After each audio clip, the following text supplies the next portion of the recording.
Hello everyone, welcome in online political science class. In the last lecture, we had learned chapter number 2, India's foreign policy. And in this part of the chapter, we had learned about the factors influencing foreign policy. Then we had learned the geographical location, political system, economy, national leadership, and administrative factors. After that, we had learned India's foreign policy. Now today we are going to learn the next part of this chapter, and in the next part we are seeing here the web which is showing Article 51 of the Indian Constitution. Then now listen carefully. Article 51 of the Indian Constitution promote international peace and security.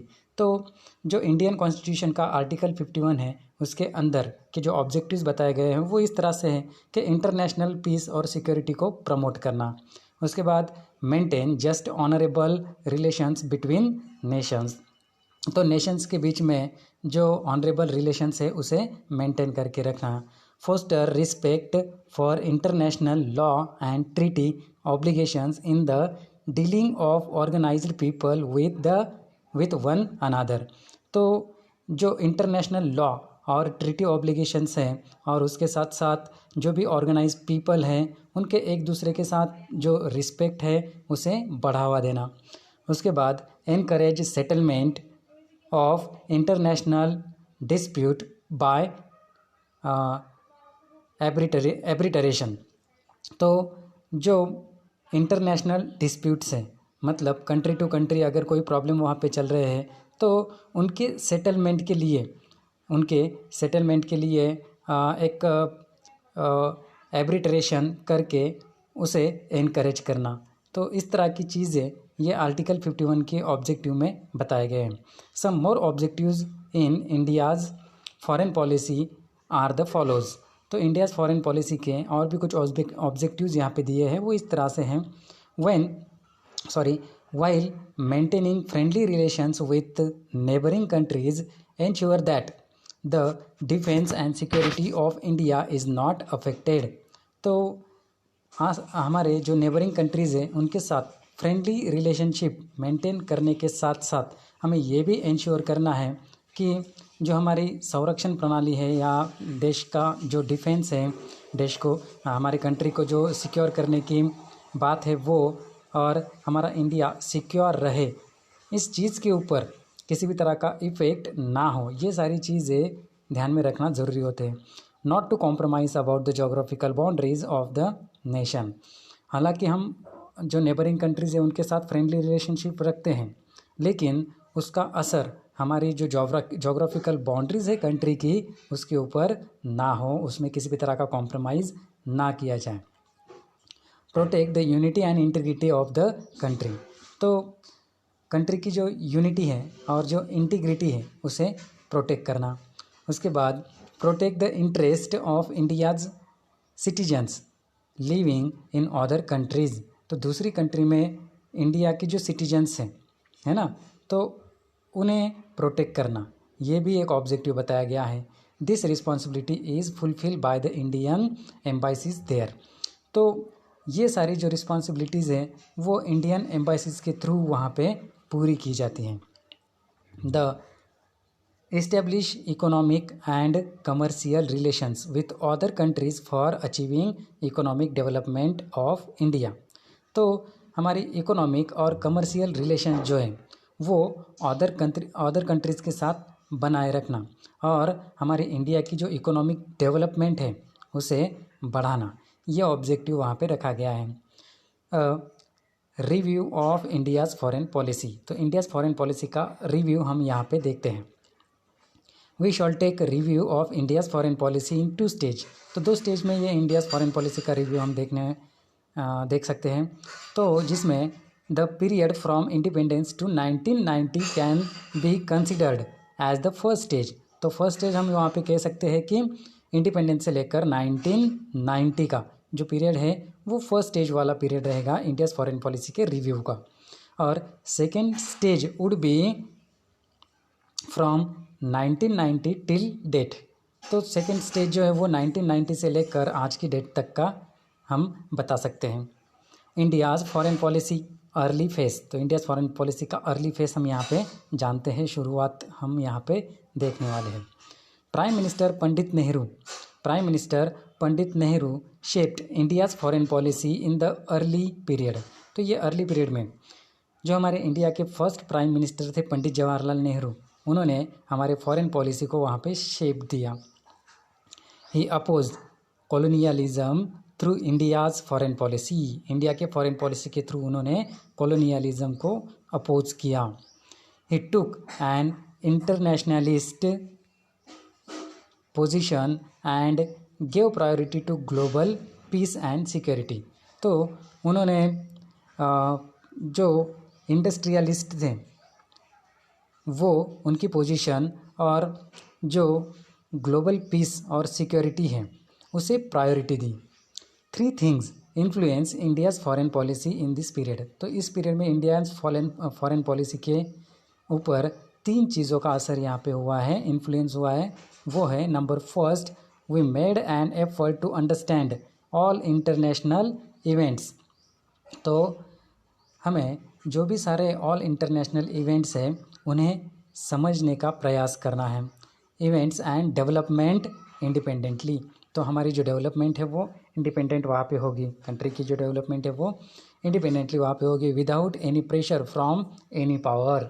मतलब other किसी country का control हमारे India के ऊपर नहीं रहेगा, जो भी सारे डिसीजन है वो हमारी कंट्री खुद लेने वाली है, किसी अदर कंट्री का पावर का जो प्रेशर है वो इंडिया के ऊपर नहीं रहेगा। Peace has always been a central feature of India's foreign policy. तो हमारे इंडियाज़ फॉरेन पॉलिसी का जो सेंट्रल फीचर वहाँ पे रहा है ना, जो बहुत ही जिसे हम कहेंगे कि मेन पॉइंट जो रहा वो है पीस, यानी किसी भी तरह का वॉर ना करना, किसी भी तरह के झगड़े ना होने देना। The threats from China and Pakistan where also taken into account. तो जिसमें चाइना का और पाकिस्तान का जो थ्रेट है वो भी इसमें है। One more feature of India's foreign policy at this time was the insistence on self reliance. तो इंडियाज़ फॉरेन पॉलिसी का और भी एक फीचर वहाँ पे बताया जाता है कि उस टाइम में इंडिया जो है वो सेल्फ रिलायंट रहेगी, है ना, किसी भी चीज़ के लिए दूसरी कंट्री के ऊपर वो डिपेंड नहीं रहेगी। In the beginning India decided to improve relations with countries in Asia. तो शुरू में इंडिया ने डिसाइड किया था कि एशिया के अंदर की जो भी सारी कंट्रीज़ हैं उनके साथ इंडिया के जो रिलेशन है वो अच्छे रहेंगे। Efforts were taken to cooperate with Asian countries in order to achieve development and keep our independence intact. तो उसके पीछे मतलब ये एफर्ट वहाँ पे बताया गया था कि एशिया के अंदर की जो सारी कंट्रीज़ है उनका कोऑपरेशन इंडिया को मिले और इंडिया भी उन्हें कोऑपरेट करेगा और इसी के ज़रिए कंट्री की डेवलपमेंट वहाँ पे हो, उसके साथ साथ जो इंडिपेंडेंस है उसे भी बरकरार रखा जाए। This concept of regional development later expanded to include Africa as well. तो आगे चल कर के ये कॉन्सेप्ट और भी ज़्यादा बढ़ी, एशिया ही नहीं तो अफ्रीका की जो भी सारी कंट्रीज़ हैं, अफ्रीका कॉन्टिनेंट में जो भी सारी कंट्रीज़ हैं उनके साथ भी इंडिया के रिलेशन वहाँ पे अच्छे रहेंगे। इंडिया की डेवलपमेंट के लिए, उन कंट्रीज़ की डेवलपमेंट के लिए एक दूसरे से वहाँ पे कोऑपरेशन रहेगा। तो ये सारी चीज़ें आगे चल के एक्सटेंड हुई एशिया और Africa. But some Asian African countries participated in the military pact led there by America for और द सोवियत यूनियन। लेकिन फिर भी आगे चल कर के कुछ एशियन और अफ्रीकन कंट्रीज़ थी वो अमेरिका और सोवियत यूनियन को जाकर मिली। जो वहाँ पे मिलिट्री पैक्ट वहाँ पे चल रहा था, मतलब जो कोल्ड वॉर चल रहा था अमेरिका और सोवियत यूनियन के बीच में, तो इसमें अमेरिका अपनी तरफ से कुछ कंट्रीज़ को कर रही थी और सोवियत यूनियन अपनी तरफ से कुछ कंट्रीज़ को कर रही थी। तो जिसमें एशिया और अफ्रीका के कुछ कंट्रीज़ उन दोनों कंट्रीज़ के साथ वहाँ पे गई। This stopped the process of regional development. तो इस चीज़ ने रीजनल डेवलपमेंट को वहाँ पे रीजनल डेवलपमेंट की जो प्रोसेस थी उसे रोका। After this countries of Asia and Africa which did not participate in this military pact supported the concept of non alignment.